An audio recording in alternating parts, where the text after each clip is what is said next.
करतो मी, हे किती सावरकर भक्त आहे. आणि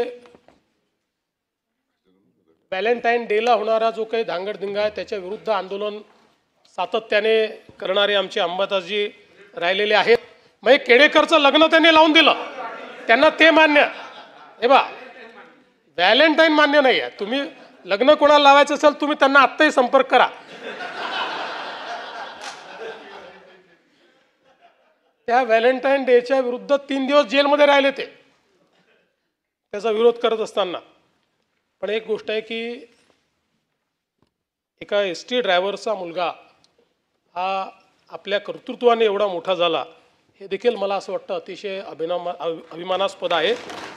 आणि आपल्या लोकशाहीत हेच सगळ्यात महत्त्वाचं आहे की कोणी कुठेही कुठल्याही वातावरणात जन्माला आला तरी देखील तो या सभागृहामध्ये येऊ शकतो, अनेक पदांवर जाऊ शकतो. ही खरं म्हणजे भारतरत्न डॉक्टर बाबासाहेब आंबेडकरांनी आपल्याला दिलेली देण आहे. आणि वडील नसले तरी आईंनी त्यांचं अतिशय चांगल्या प्रकारे घर जपलं आणि घरी आलेला कार्यकर्ता हा जेवून गेला पाहिजे अशा प्रकारचा आईचा नेहमी आग्रह. त्यामुळे अतिशय लोकाभिमुखता आणि एक आपुलकी ही त्यांच्या घराला सातत्याने लाभली. खरं म्हणजे भाजपमध्ये असताना अख्खं शहर ते स्कूटरवरनं फिरायचे, पण ती स्कूटर नेमकी कुठनं आली होती हे तुम्ही त्यांना खाजगीत विचारा, ते मला इथे सांगता येत नाही.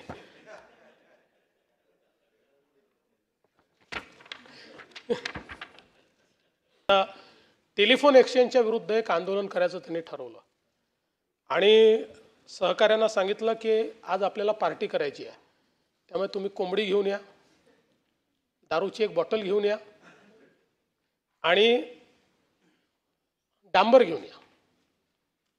आणि मग ते कार्यकर्त्यांनी विचारलं की दारूची बॉटल कशा करता? म्हणाले घेऊन या, आपल्याला पार्टी करायची आहे.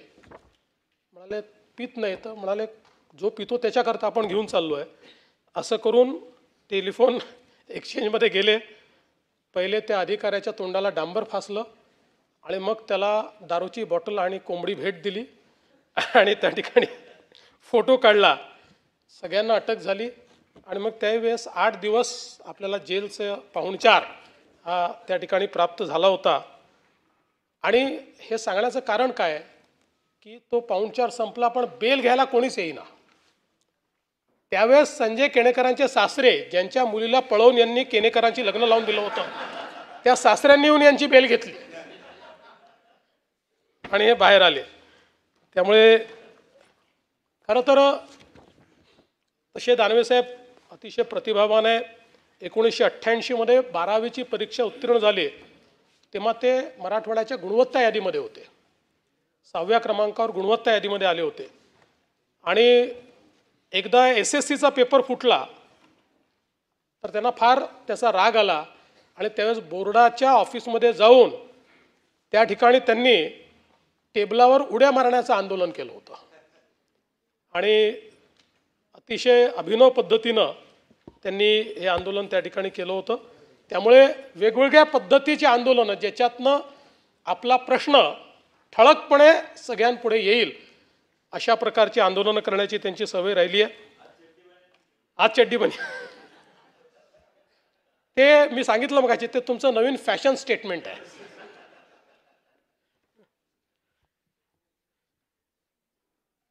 वंदे मातरम करता थोडीनं 31 आंदोलनं ही त्या ठिकाणी अंबादासजींनी केली आणि संभाजीनगरच्या नामांतराकरता देखील त्यांनी अनेक आंदोलनं केलं. मला आनंद आहे की आमच्या शिंदे साहेबांच्या नेतृत्वात आमचं सरकार आल्यानंतर छत्रपती संभाजीनगर हे नामकरण आम्ही केलं.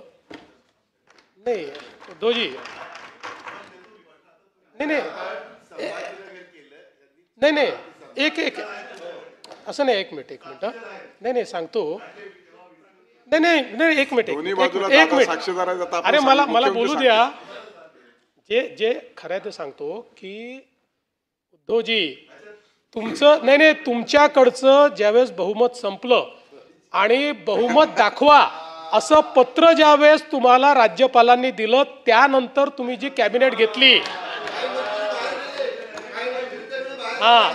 त्यावेळी जी तुम्ही मंत्री ती ती ती बैठकही इल्लीगल होती. अशा प्रकारे राज्यपालांनी आपल्याला पत्र दिल्यानंतर बहुमत नसताना अशी बैठक घेता येते. चला तरी तथापि तुम्ही म्हणजे असं तुम्ही वाईट वाटून घेऊ नका, पण याला उशिरा आलेलं शहाणपण म्हणतात. त्यामुळे जाता जाता तुम्ही पण त्यानंतर ज्यावेळी पूर्ण बहुमत आम्ही सिद्ध केलं, ते बहुमत सिद्ध करून छत्रपती संभाजीनगरचा प्रस्ताव आम्ही मंजूर केला आणि तो केंद्र सरकारने देखील मंजूर केला. पण पुन्हा मी याच्यावर येतो की यातलं महत्त्वाचं आहे की याकरता आपण अनेक आंदोलनं केली, हे महत्त्वाचं आहे. म्हणजे सगळ्यांचं जे कॉन्ट्रीब्युशन आहे, खरं म्हणजे तर यात सर्वात मोठं कॉन्ट्रीब्युशन हे हिंदू हृदय सम्राट शिवसेना प्रमुख बाळासाहेब ठाकरेंचं आहे.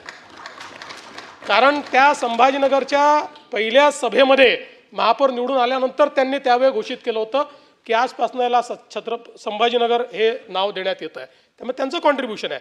त्यामुळे मला असं वाटतं की निश्चितपणे आपण एक महत्त्वाचं काम या ठिकाणी या संदर्भात केलं आहे. तुम्ही समाजशास्त्रामध्ये MA ची 3री पदवी घेतलेली आहे, म्हणजे 2री योगामध्ये 3री समाजशास्त्रामध्ये. पण विधी शाखेचे मात्र 2च वर्ष तुम्ही पूर्ण केले. 3रं केलं असतं तर तुम्ही देखील वकिलांच्या रांगेमध्ये बसू शकला असतात.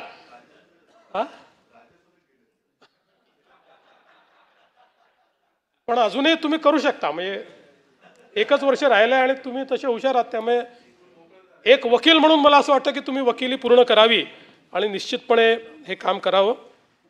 मूळ यांचा पिंड हा अतिशय धार्मिक आहे. भागवत सप्ताह असेल, कावड यात्रा असेल, गणपती अथर्वशीर्ष पठण असेल, अनन्यसाधारण अशा प्रकारचं महत्त्व आहे. मी देखील काही काळ विरोधी पक्षनेता राहिलो आणि मी खालच्या सभागृहात सांगितलं की माझा तर जीवनातला जास्त काळ हा विरोधी पक्षात गेला आहे. म्हणजे माझी PhD विरोधी पक्षात कसं काम करायचं याच्यावर आहे. हे तर मी गेल्या 10 वर्षात शिकलो, शासनात कसं काम करायचं. त्याच्यामुळे मला असं वाटतं की निश्चितपणे एक विरोधी पक्षनेता म्हणून एक आपली प्रतिमा, आपलं नाव तयार करण्याचं काम अंबादासजींनी केलं. अनेक प्रश्नांवर कधी आक्रमक भूमिका घेत, कधी गौप्यस्फोट करत त्यांनी आपल्या परीनं या पदाला जो न्याय देता येईल तो न्याय देण्याचा प्रयत्न केला. आणि म्हणूनच म्हणजे मी जसं म्हणालो की या टर्मचं त्यांचं आता हा निरोप समारंभ आहे. पण आपल्या शुभेच्छा आहेत, त्यांनी पुन्हा या सभागृहात यावं.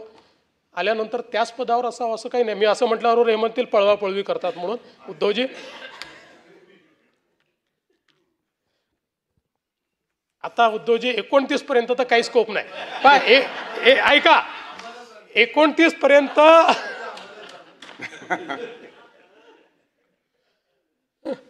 आम्हाला तिकडे याचा स्कोप उरला नाही. 29 तुम्हाला इकडे याचा स्कोप आता विचार करता येईल. म्हणजे त्याचा विचार आपण वेगळ्या पद्धतीने करू. पण आम्हाला तिकडे जायचा स्कोप हा काही या ठिकाणी उरलेला नाही.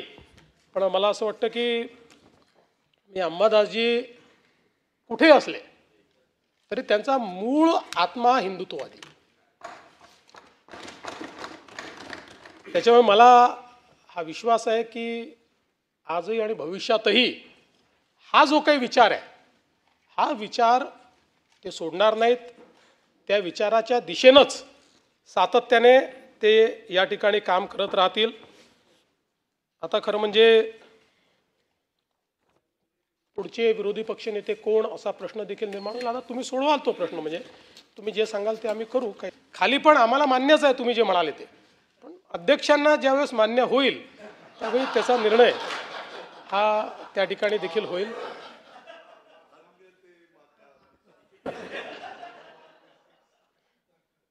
शेवटी अध्यक्ष आणि सभापती वरच्या स्थानावर बसले आहेत. आपण सगळे त्यांच्यापेक्षा खाली बसलेलो आहोत.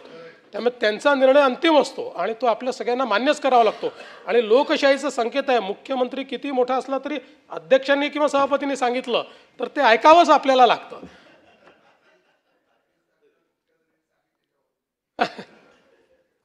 पण आता जरी या ठिकाणी विरोधी पक्षनेते पदाची टर्म आपली किंवा विधान परिषदेची टर्म आपली संपत असली तरी मला असं वाटतं की मोठी कारकीर्द अजून राजकारणातली आपली आहे. त्यामुळे मी आपल्याला शुभेच्छा देतो आणि भविष्यातही या सभागृहात, खालच्या सभागृहात, अजून कुठल्या सभागृहात जिथे संधी मिळेल त्या ठिकाणी आपण जरूर यावं आणि लोकहिताकरता जी काही कामं या ठिकाणी करता येतील ते आपण करावी. मी निश्चितपणे असं म्हणेन की या सभागृहातले आपले एक उत्तम सहकारी म्हणून अंबादासजींनी जे काही काम केलेलं आहे त्या कामाबद्दल मी त्यांचा गौरव या ठिकाणी करतो आणि त्यांना पुढच्या आयुष्याकरता शुभेच्छा देतो. माननीय उपमुख्य